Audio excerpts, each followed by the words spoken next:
Advances in medicine have enabled many people living with HIV to lead long and healthy lives, but the stigma that they often face still persists.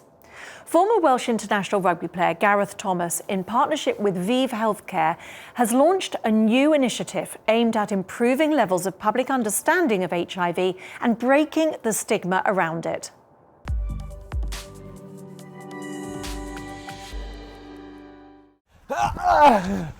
When a 6'3" Welsh rugby superstar starts to talk about HIV, people listen.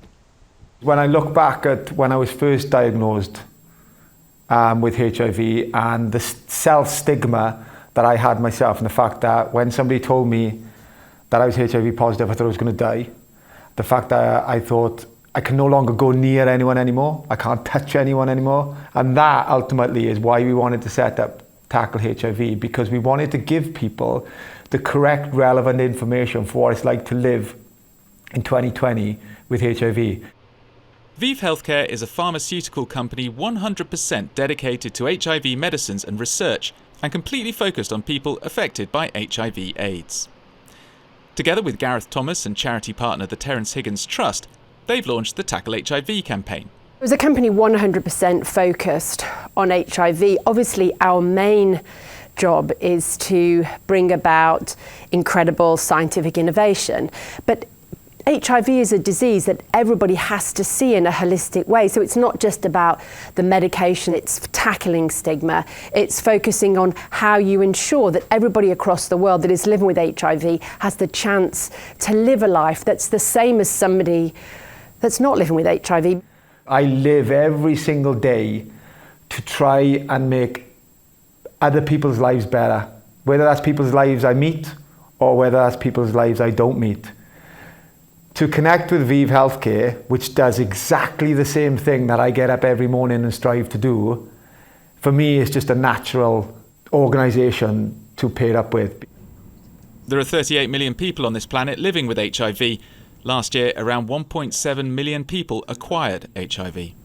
The team behind Tackle HIV are aiming to challenge public perceptions and tackle misconceptions and stigma around HIV. Vive Healthcare recognises this needs more than just a clinical approach. Science and medicine have come a long way, but changing public attitudes is essential. People who live in fear of HIV may decide not to get tested, or once diagnosed, may not take their medication properly. The real resonance about the Tackle HIV campaign is it's really focusing on the thing that hasn't changed. Lots has changed about HIV, but stigma is still something that is so negative and impacts negatively on people's lives who are living with HIV. So that's why it's so very, very important. Tackling stigma is a challenge Vive Healthcare has been rising to for more than a decade. As a company that's 100% focused on HIV, we feel a commitment to deliver for people living with HIV, not just better medicines, but actually better lives. And so stigma is such a huge issue with HIV. It has been from the beginning. Until we get to a cure, we may not be able to get rid of that stigma. But in the meantime, we're doing everything we can to try to reduce it. In his rugby career, Gareth Thomas never shirked a challenge. Now, with Vive Healthcare and the Terence Higgins Trust, he's putting himself on the line once more. Whatever happens in life, you can always make a positive out of it. And that's what I'm doing with Tackle HIV, and that's what I'm doing with my life now. From probably the biggest negative I felt I've ever had in my life, I have turned it into being one of the biggest positives.